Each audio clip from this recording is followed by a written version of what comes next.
Lonergan. Ryan, great to have you on Rugby Heaven. Thanks for joining us today. Mate, first of all, the news this week that you've re-signed with the Brumbies and you're hanging around till the end of 2027. What was the attraction for staying here? Was there any maybe looking at overseas?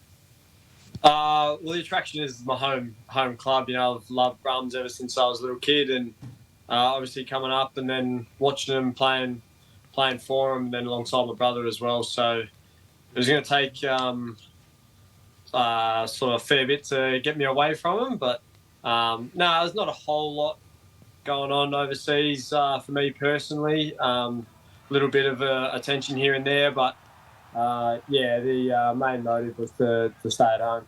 Ryan, looks like you. Congratulations on re-signing. It's great for Australian rugby, but also for you personally. Stay in Canberra in a couple of years and enjoy the cold down there. But it looks like you're really enjoying your footy this year. I reckon you've really improved this year, and like your passing game, your running game, your communication. Looks like you're bubbling at the top, ready to go to potentially get a gold jersey.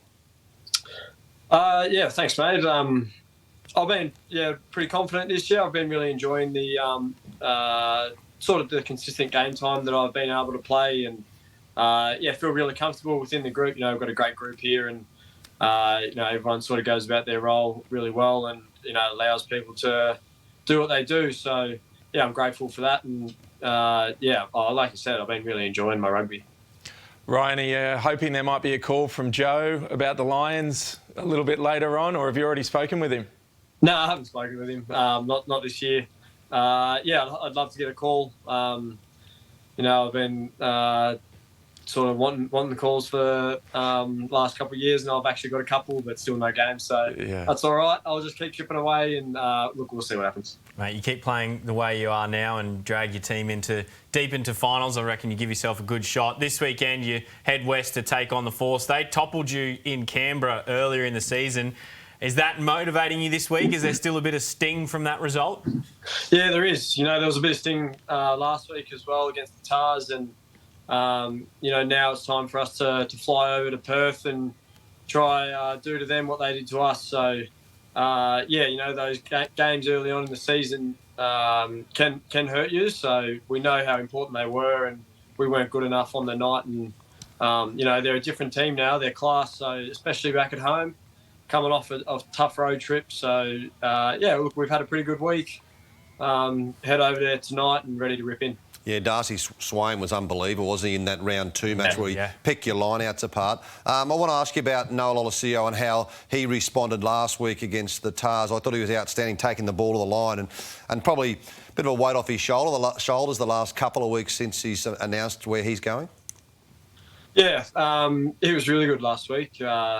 Controlled really well, kicked really well. The territory battle, I think he got the upper hand on a lot of those kick battles, and sort of steered the team around really well. I'm not too sure like the mindset type of thing around his contracting and stuff, but he seems settled now and ready to rip in. So we love having Noah at his A game, and he wasn't far off, but it's good to have him back playing good footy.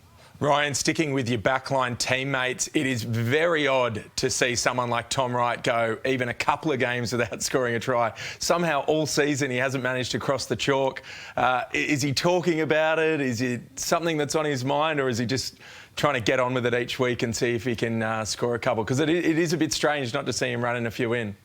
Yeah, I think Andy's on a few too, isn't he? So Andy doesn't usually score many. I'm not sure what's going on. Mate, Alan Alatola's got 6. Yeah, you're right. And Tom Wright, and he does have 8 try assists, so he's certainly involved, but not diving over himself. Yeah, no, it's we know what kind of player he is, like his class, and he's been finding some form the last couple of games. I'm sure that try will come, but he's been setting them up like you said, and I'm sure Alan's nice and happy that he's still bagging a few, and maybe Wrighty's not so happy about it. But look, I think in our A zone, just a small change we've had was we've sort of kept it a little bit tighter, so maybe that stopped him from scoring a few more. Yeah, well, Tom's not letting jealousy get in the way. When Alan scored on the weekend, saw him on the broadcast cameras counting out on his hand the number of tries Alan had scored. So he's certainly celebrating his teammates. Hey,